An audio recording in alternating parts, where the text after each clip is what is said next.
না ঠিক আছে কেমন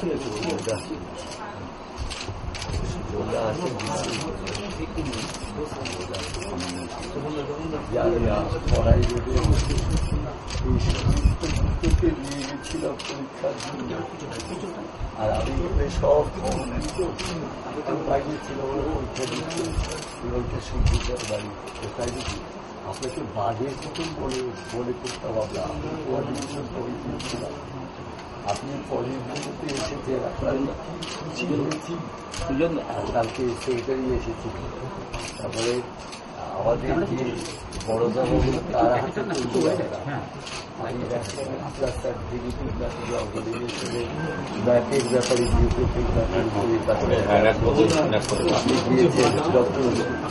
ডক্টর প্রতিষ্ঠান উনি এখন ভাইস চ্যান্সেলার কাশী ইউনিভার্সিটি আর তারপরে ইয়ে হয়েছিল আমাদের ওই ম্যাপের ব্যাপারে আমরা ক্যালকাটা মিটিংয়ে 141টা ওয়ার্ড করেছি বইটা 600 টাকা খিচি গোস্বামী মানে খিচিটাই বলবো আমি রানাঘাটে ছিলাম চার্জে প্রচুর ব্যাপার নিয়েছে খুব ইন্টারেস্টেড আমি অনেকেই খুব ভালোবাসা পেয়েছি আগামী দিনে আমি 1970 থেকে ভায়োলিন বাজে ক্লাসিক্যাল এবং আমি আগামী দিনে কিন্তু রাষ্ট্রপতি দিয়ে সরকারি কর্মচারী আমি একজন রিসার্চ অ্যাসিস্ট্যান্ট আমি কর্মচারী হিসাবে আমি লিখবো যে আমাকে ভায়োলিন বাজাতে সুযোগ দেওয়া তো আপনি নিশ্চয়ই মনে কাগজে দেখেছেন আমার ছেলের বক্তব্য দিয়েছে ছেলে তাকে শেখানোর জন্য বলেছিল ছেলে বলে সবার দ্বারা কি এইসব সব জিনিস হয় বাবা তুমি চালিয়ে যাও আমি আছি হ্যাঁ এসে শুনতো ও তবলায় ডিস্টিংশন পেয়েছিল তারপরে কান্তিদার থেকে সার্টিফিকেট পেল সুইদার ছিল ওরা আঁকা ভালো তারপরে এসে আমাদের ইসে ছিল গিয়ে আমাদের ইসে ছিল আর কি জানি আরে ওই মারা গেছেন দিয়ে ওই যে না না না ওই সার্টিফিকেট দিয়েছে ওইটা ইয়ে নামটা সুভাষ চক্র আমার এই 65 বছর প্রথমটা তার জিনিসটা পুরো মাথাটা আবার ভুলে যাই আবার যেন ফিরে আসে আর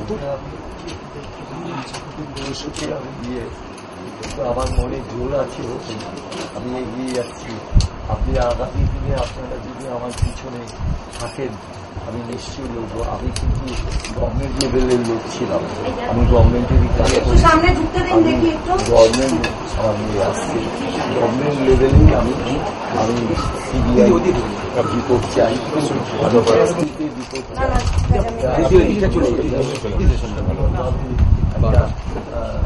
অর্ডার বেরোক এই শাস্তি হোক আজকে উল্টোপাল্টা কথা বলছে এই ধরনের কথা বলছে পুত্র শোক আমার পুত্র আছে ওনার কি পুত্র আছে ওনার কি পুত্র আছে উনি পুত্র বর্বর বুঝবেন আর উনি বলছেন যে আমি থাপ্পড় মারা উচিত তাকে এরকম আজকে তার বয়স কম সে আইন অমান্য আন্দোলনের মানে বোঝে না সে রাজনীতিতে ঢুকছে বলে তাকে টাইম দেওয়া হলো না আজকে সে অনেক কিছু জানে না ফল সাইটেকারে কি আনন্দ গিয়েছে কিন্তু ওইখানে যদি তার উপরে এই টর্চারিং না করে তাকে যদি ওইভাবে করে জেলে দিয়ে যেত জেলে তাহলে কি আগামী দিনে ভালো হতো না আজকে আপনাদেরই সমকক্ষ হতে পারতো না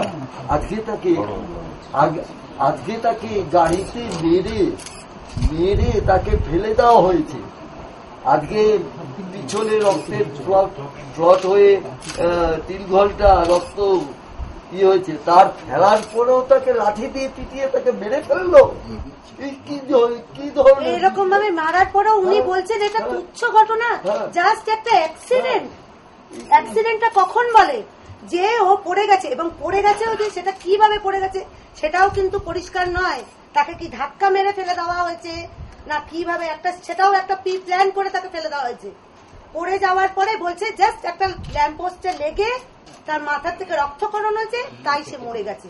শরীরের দাগগুলো কি করে আসে? শরীরের ওই দাগ, বুকের ওইরকম ভাবে বুটের আঘাত, হ্যাঁ, আর এইখানে কপালে মেরে তাকে রক্তার অত সুন্দর সুন্দর ভাষা ভাষা চোখগুলো, সেই চোখ বেরিয়ে এসছে, হ্যাঁ। আর উনি কি বলছেন, না এটা কোনো একটা ব্যাপারই না, এরকম তো সারা দেশে এরকম কত ছেলে যায়, হ্যাঁ, এটা জাস্ট একটা অ্যাক্সিডেন্ট, তুচ্ছ ঘটনা, আর আর কিছুই বলবার নেই। কি করে বলেন উনি এই কথাটা? আর উনি একটা ভাঙা রেকর্ড বাজিয়ে গেছেন। কি আমি এর জন্য আপনাদের কাছে সমবেদনা জানাচ্ছি পরিবারের কাছে। আর আমার কাছে যদি কোনো সাহায্যের প্রয়োজন হয়, সাহায্য বলতে উনি কি সাহায্য বুঝিয়েছেন, হ্যাঁ, সাহায্য বলতে উনি বুঝিয়েছেন যে আমাদের টাকা পয়সা, ও কি আমাদের সংসার চালাতো? ওর পয়সা কি আমরা খেতাম? যে না, ওর ঘরে একটা স্ত্রী আছে, ছোট বাচ্চা আছে, তাদের এখন চলবে কি করে, সেই পরিস্থিতি, কোন পরিস্থিতিতে কোন কথা বলতে হয় উনি জানেন না। উনি জানেন না, হয়তো উনি আমার থেকে এডুকেটেড, আমি এডুকেটেড নই, আমি একটা সাধারণ ঘরে মেয়ে এবং এখন স্ত্রী, হাউস ওয়াইফ। ওনার মতো অত আমার শিক্ষা দীক্ষাও নেই, অত জায়গায় আমি চলিও না, হ্যাঁ, কিন্তু তবুও কিছু বুঝি কোন পরিস্থিতিতে কোন কথা বলতে হয়। আর উনি এখানে দলে নিয়ে দেখছেন কি, ও যেহেতু এসএফআই করতো, মানে আরেক ইয়েতে বলা হচ্ছে এটা সিপিএম করতো, কি ও যদি একটা তৃণমূল করতো উনি এই কথাটা বলতে পারতেন। এইখানে কিন্তু দলাদলির ব্যাপারটা দেখার কথা নয়। উনি দলাদলি কেন দেখছেন? ওনার দেখা উচিত কি, যে একটা দেশের একটা ছোট্ট মানে বাচ্চাই বলবো, একটা 22 বছরের ছেলে, সে এইভাবে প্রাণ হারিয়েছে, প্রাণ হারিয়েছে। ওইভাবে মাথায় লাগার পরে তাকে তুলে নিয়ে যাওয়া উচিত ছিল, না করে কি করেছে, তার উপর বল প্রয়োগ করেছে। পুলিশ তো বল প্রয়োগ করেছে, ট্রেনিং নিতে নিতে নানান রকম দেহের শক্তি বাড়িয়েছে, সেই শক্তি ওর উপর প্রয়োগ করেছে, আর কিছুই করেনি। আর ওপরওয়ালার নিশ্চয়ই সেরকম ভাবে ইনস্ট্রাকশন ছিল, নাহলে এরকম ভাবে মারার কি কারণটা? আজকে মেরেছে, নিশ্চয়ই মেরেছে, তার আগের থেকে এটা নিশ্চয়ই ওপর মহলে কানাঘুষো ছিল, ও ওপরে উঠে যাচ্ছে, ওকে এইভাবে না শেষ করলে ও দমবে না, ওকে দমানো হলো। হ্যাঁ, আমি স্বীকার করছি আমার ভাইয়ের দোষ ছিল। কি দোষ ছিল জানেন? ভাইকে বারবার করে বলেছিলাম, ভাই রে তুই এর মধ্যে এত ঢুকিস না, পার্টি পলিটিক্স, আমরা সাধারণ ঘরের মানুষ, পার্টি পলিটিক্স এর মধ্যে এত ঢুকিস না, করছিস ভালোবাসিস, অল্প করে কর কিছু। আজকে মাকে হারিয়েছি মাত্র 1 বছর আগে, তোকে হারালে আমি কি করে থাকবো? হ্যাঁ, ওটা তো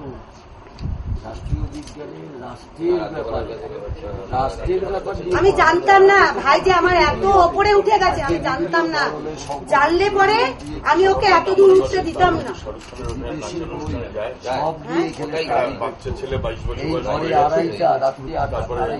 আজকে আমি রাত্রিবেলা নিজে লিখতো, ঘটনা না মনে করলে তারপর রাজ্যপালের শাহরুখ খানের অনুষ্ঠানে মহিলা পারে।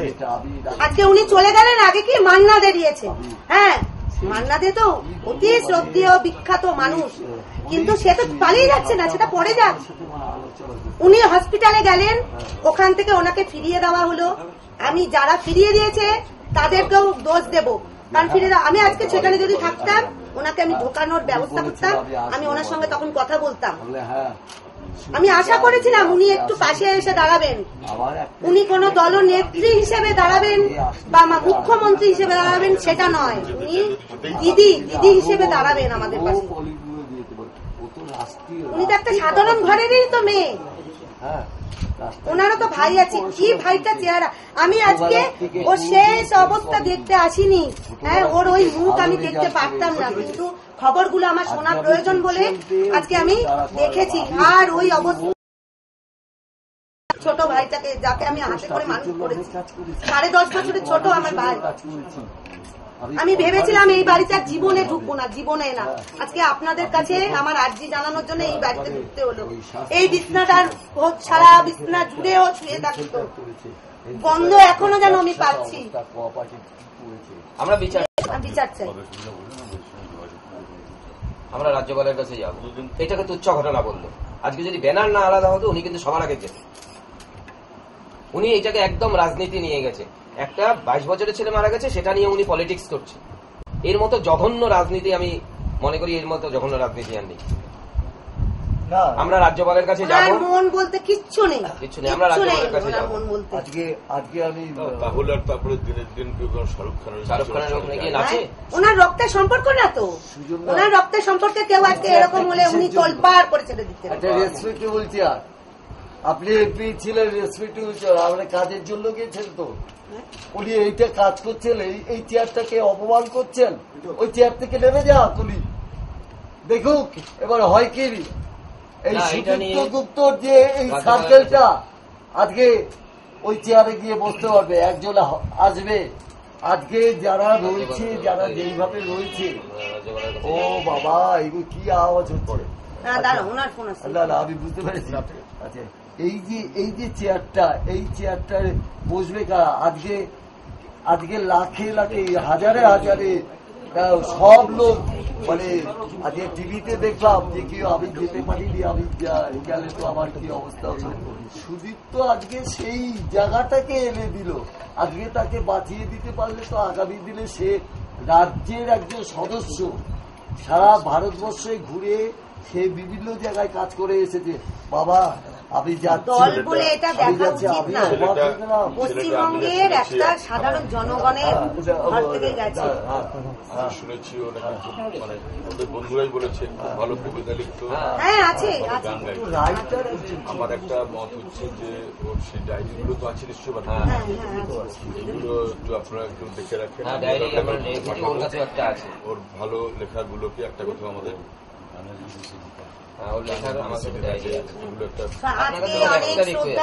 জানানো হয়েছে।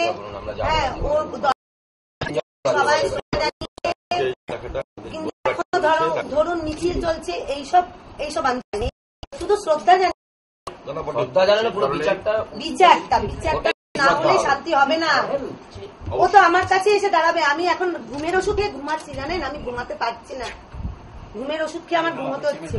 আমার বাড়িতে ও স্নান করতো, খেতে যেত, যেহেতু এখানে মা নেই, মনে হচ্ছে সামনে দাঁড়িয়ে রয়েছে। দুদিন বাদে ও আমার শিওরের সামনে এসে বলবে, দিদি ভাই তুই একটু আমার জন্য বিচার করতে পারলি না, কি করলি তুই, সব ভুলে গেলি।